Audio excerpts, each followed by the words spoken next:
আমি ভাত দিয়েই ট্রাই করছি।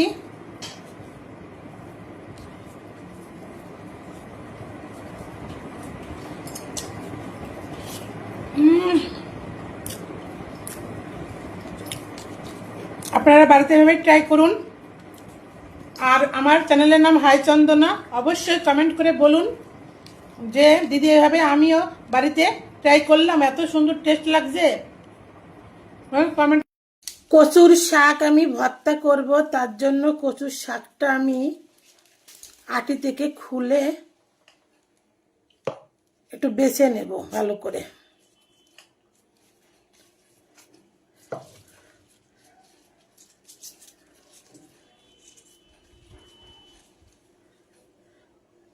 শাকটা আমি ধুয়ে নেব ভালো করে, পরিষ্কার করে।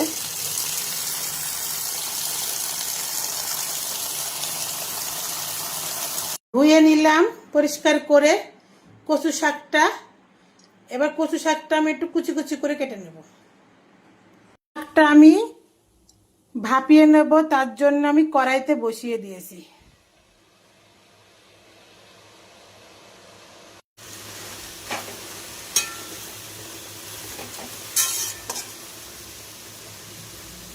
কচুর শাকটা আমি ভাপিয়ে নিয়েছি, এবার ঠান্ডা করে নেব। ব্লেন্ডার বাটিতে আমি ব্লেন্ড করে নেব, এই জন্য ব্লেন্ডার বাটিতে নিয়ে নিলাম এই জন্য মুখটা আটকে দিলাম। করে নিয়েছি, আমি ঢেলে নেব।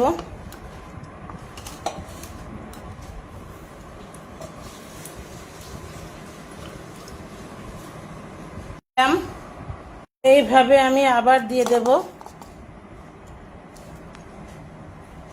সব পেস্ট করে নেব। এইভাবে আমি সবগুলোই পেস্ট করে নিলাম।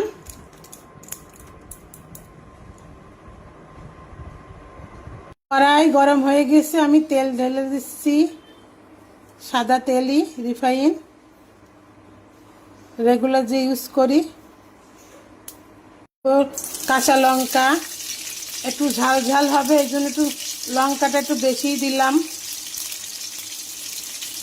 যে যেমন ঝাল খায় সেই পরিমাণ দিবেন। দিয়ে দেবো কড়াইশুঁটি মানে মটরশুঁটি, মৌরি, শাক। একটু রসুন বেশি করে দিলে ভালো লাগে, রসুন কুচি।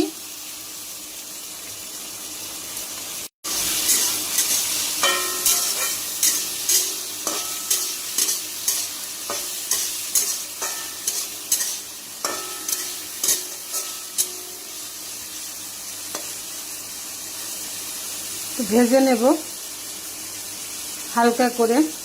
পেস্টটা আমি দিয়ে দেব।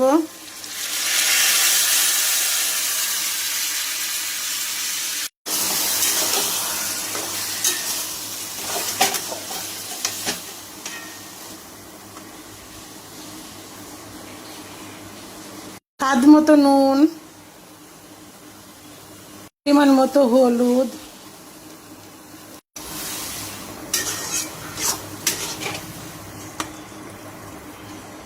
বাদাম দিতে ভুলে গেছি, এই জন্য আলাদা পাত্রে আমি একটু ভেজে নিচ্ছি বাদামটা।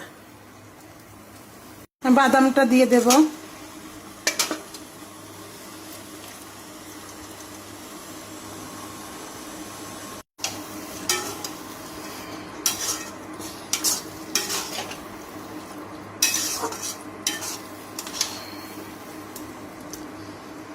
আস্তে আস্তে আমি আঁচটা একটু কমিয়ে দিয়েছি। এইভাবে আস্তে আস্তে নাড়তেই থাকবো। ও গায়ের জলটা আমি পুরো শুকিয়ে নেব। সব শেষে আমি একটু সরিষার তেল দিয়ে দিচ্ছি, আরও স্বাদটা বাড়ানোর জন্য। কচু শাকের ভর্তাটা আমার পুরো হয়ে গেল। আপনারা বাড়িতে এইভাবে ট্রাই করুন এবং আমাকে কমেন্ট করুন। আমার চ্যানেলের নাম হাই চন্দনা ইউটিউব চ্যানেল। অবশ্যই কমেন্ট করে বলুন যে দিদি এরকম করে আমি বাড়িতে ট্রাই করেছি, আপনার এই ঠিক সেম সেম করে এত সুন্দর টেস্ট লেগেছে। আমি ভাত দিয়েই পরিবেশন করব।